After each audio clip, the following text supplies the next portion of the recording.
नमस्कार साथियों, स्वागत है आप सभी का आविष्कार आईएएस एकेडमी पर। मैं इंजीनियर लोकेन चौधरी आप सभी का हार्दिक अभिनंदन, हार्दिक स्वागत करता हूं। दोस्तों, डिफेंस टेक्नोलॉजी के क्षेत्र में इंडियन नेवी के पास में एक नया वेसल सर्वे शिप जो है वो ज्वाइन किया जा रहा है। यानी आज हम चर्चा करने जा रहे हैं वो एक नेवल शिप के बारे में बात करेंगे जो भारतीय नौसेना के लिए एक सर्वे वेसल के रूप में काम करेगा। इस सीरीज में यह तीसरा वेसल शिप है जो लार्ज कैटेगरी के अंतर्गत, जिसे इंडियन नेवी के लिए जीआरएससी यानी गॉर्डन रीच शिप बिल्डर्स के द्वारा स्वदेशी तकनीक से डेवलप किया गया है।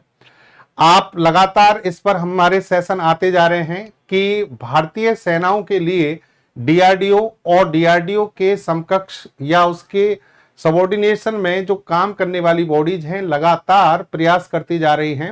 और अभी एक रिपोर्ट के मुताबिक हर 40 दिन में एक जो इंडियन नेवी के लिए जो शिप हैं या वॉरशिप या शिप जो हम कहते हैं वो हर 40 दिन में एक बनकर तैयार हो रहा है। तो ये भारत की रक्षा तकनीक के लिहाज से बहुत महत्वपूर्ण खबर है, बहुत इंपॉर्टेंट बात है। आज हम इस सेशन में बात करेंगे कि इंडिजिनियस सर्वे वेसल इक्षक इन कोची में इस सर्वे वेसल को शामिल किया गया, यानी इंडियन नेवी को सुपुर्द किया गया है। तो आज इसके बारे में बात करेंगे कि ये सर्वे वेसल्स क्या होते हैं, इनकी क्या खासियत होती है, क्या विशेषताएं हैं, और इस श्रेणी का ये तीसरा है तो बाकी के दो कौन से हैं, चौथा जो अभी बनने वाला है वो कब मिलेगा, इन सभी पॉइंट्स पर हम बात करेंगे। और समुद्री क्षेत्र में सुरक्षा के लिहाज से या फिर जो सुविधाएं मिलने वाली हैं उन सब पर यहां हम नजर डालेंगे।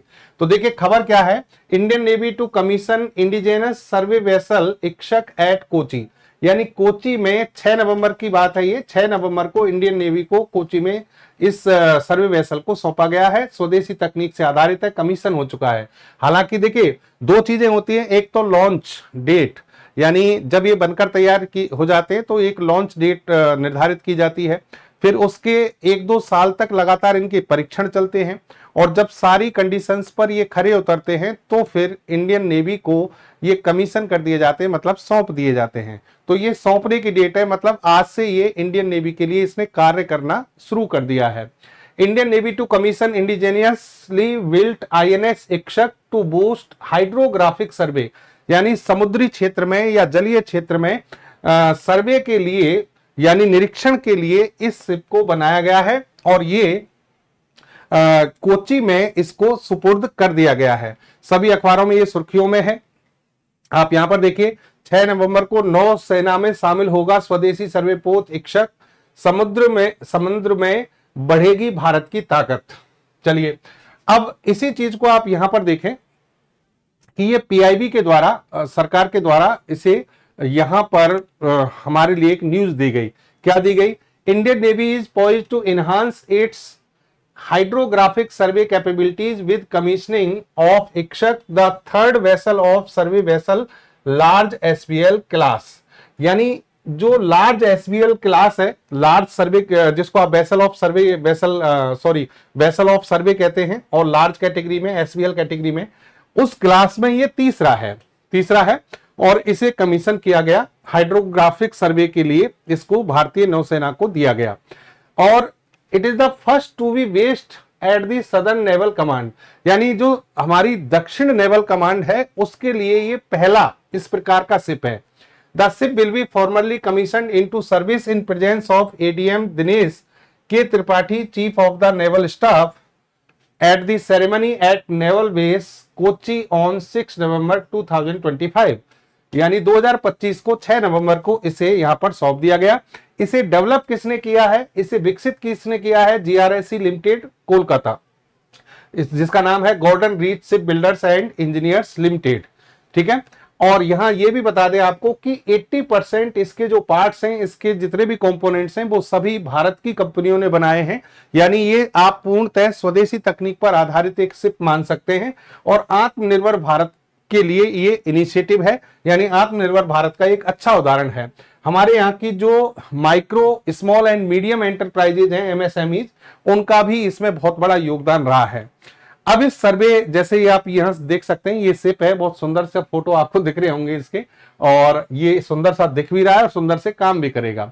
भारतीय नौसेना की स्वदेशीकरण पहल का एक बड़ी सफलता मिली है चौथा और तीसरा सर्वे वेसल INS इक्षक अगले हफ्ते नौसेना के बेड़े में। ये पहले खबर थी 7 दिन पहले, 28 अक्टूबर के आसपास ये खबर छपी थी।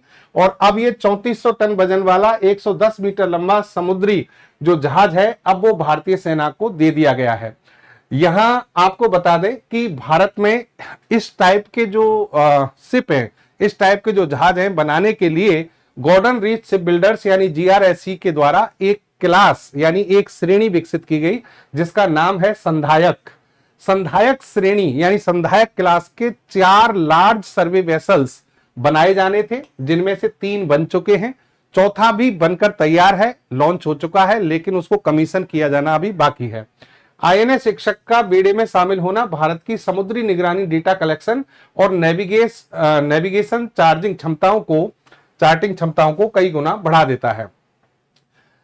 सर्वे वेसल का जो मुख्य काम है, यानी ये करेगा क्या आपके लिए, जैसे कि हमारे जो शिप है वो एक देखिए, जैसे भारत है और भारत की ये वाली जो सीमा है, इन सब पर भारत का अधिकार है।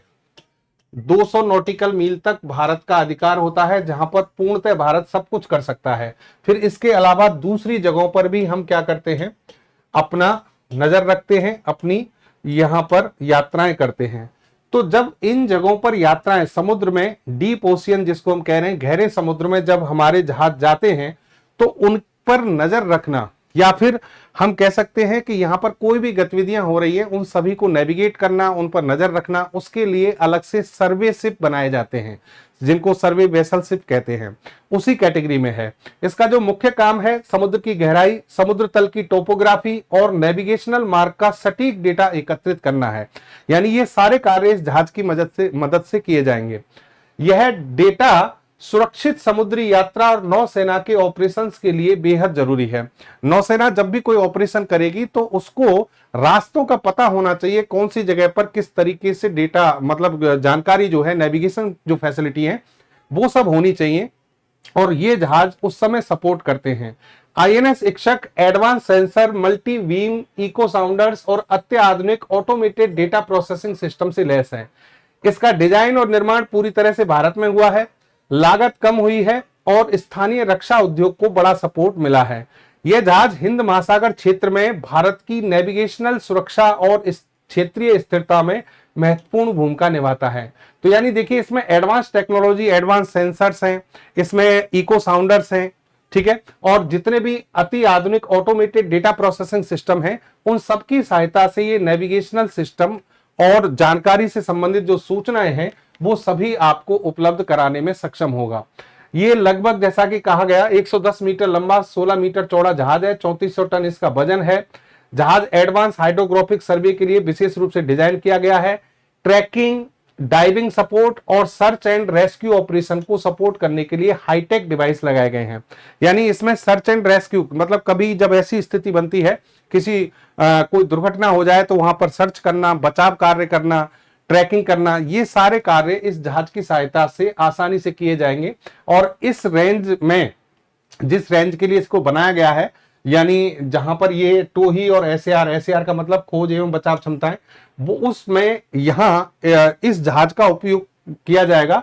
और इसमें देखिए मध्यम आकार के हेलीकॉप्टर भी ले जाने की क्षमता है। हमारे पास में जो चिनूक हेलीकॉप्टर हैं, चीता हेलीकॉप्टर है, चीता का तो नहीं किया जाता क्योंकि भारी भरकम है, चिनूक हेलीकॉप्टर जो है उनको इस पर रखा जा सकता है। और जो भी हल्के हेलीकॉप्टर है, यह उच्च दक्षता वाले डीजल इंजन से संचालित होता है। यानी इसमें जो ईंधन होगा वो डीजल इंजन, जो इंजन है वो डीजल ईंधन पर आधारित है।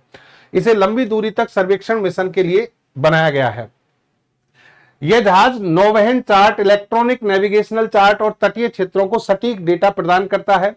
आपदा राहत मिशनों के दौरान समुद्र तल की मैपिंग करके मलबे का पता लगाने और तटीय क्षेत्रों की स्थिति का आकलन करने में महत्वपूर्ण है। यानी जब कोई भी डिसास्टर मैनेजमेंट का कार्य भारत की ओर से समुद्र में चलाया जाएगा, तो उस समय कोई मान लीजिए दुर्घटना हुई है तो मैपिंग करना, मलबे का पता लगाना और तटीय क्षेत्रों की स्थिति का आकलन करना, ये सारे कार्य भी इस जहाज की सहायता से किए जाएंगे। हिंद महासागर क्षेत्र में इसलिए ये काफी महत्वपूर्ण है क्योंकि वहां चीन का बढ़ता जो प्रभाव है, चीन के पास में जो इस प्रकार के शिप हैं या फिर वॉरशिप जो युद्धपोत हैं, उनकी संख्या लगातार बढ़ती जा रही है। इसलिए भारतीय सेना भी लगातार अपने कार्य लगातार तीव्र गति से कर रही है। और जैसा कि मैंने कहा, हर 40 दिन में एक जो शिप है, चाहे भले वो वॉरशिप कैटेगरी का हो चाहे सर्वे शिप कैटेगरी का हो, इंडियन नेवी के लिए दिया जा रहा है, तैयार किया जा रहा है। जो ये शिप है जिसको हम लार्ज सर्वे वेसल कह रहे हैं, LSB, ये संधायक क्लास है। और संधायक क्लास के अंतर्गत 4 शिप ऐसे बनाए जा रहे हैं, जिनमें से देखिए INS संधायक, यह श्रेणी का प्रमुख जहाज है। इसे फरवरी 2024 में नौसेना में शामिल किया गया था। फिर इसमें दूसरा है INS निर्देशक, इसे भी दिसंबर 2024 में शामिल कर लिया गया है। और INS इक्षक, जो कि हम अभी बात कर रहे हैं, ये तीसरा जहाज है। अगस्त 2025 में सौंपा जाना था, और लेकिन अब ये कब हुआ है? नवंबर, यानी 5-6 नवंबर को इसे सौंपा गया है। INS संशोधक, ये अभी बनना बाकी है, यानी इसे भी जल्द नौसेना में शामिल किया जाएगा। 2023 में इसको लॉन्च किया जा चुका है, तो ये अभी शामिल होना बाकी है। तो ये टोटल क्या है? 4 प्रकार के लार्ज सर्वे वेसल्स हैं। आपको बता दें कि एक निश्चित कैटेगरी निर्धारित की जाती है, उस कैटेगरी में जितने भी जहाज होंगे उन सबकी विशेषताएं ऑलमोस्ट सेम होती हैं।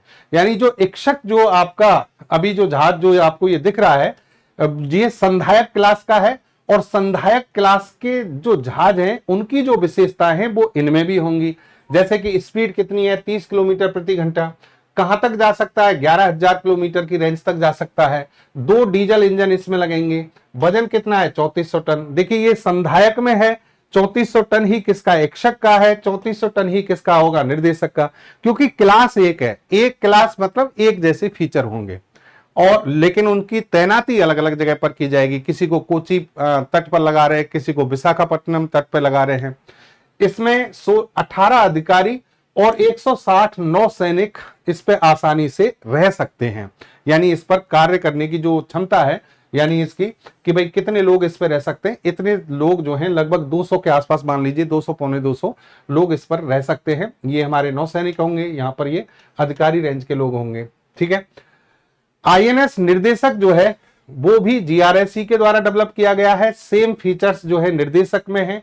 गॉर्डन रीच से बिल्डर्स के द्वारा ही बनाया गया है। 80% से ज्यादा स्वदेशी घटक इसमें है, यानी ये भी आत्मनिर्भर भारत के तहत बना है। और वही चीजें multi beam, echo sounder, side scan sonar और autonomous underwater vehicle AV जैसी उन्नत हाइड्रोग्राफिक प्रणालियां इस पर मौजूद हैं। आपदा प्रबंधन, मानवीय सहायता, इन सभी जगहों पर भी इसका भी उपयोग किया जाएगा। Significance of hydrographic survey. Hydrographic survey जो शिप होते हैं उनके क्या क्या कार्य हो सकते हैं?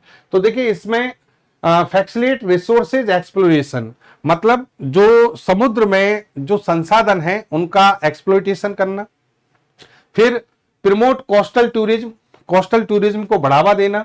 Support environmental protection and management.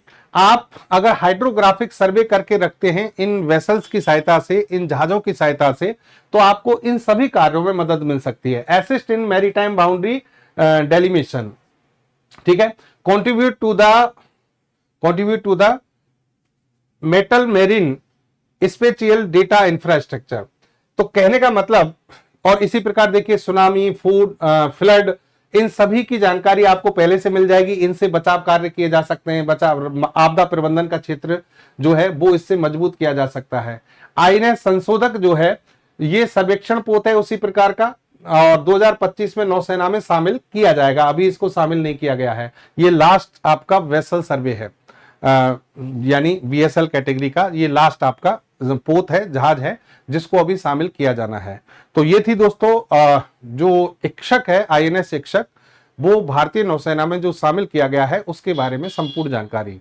एक बेहतर और अच्छी जानकारी के साथ फिर से आपसे मिलेंगे। जय हिंद, जय भारत, धन्यवाद।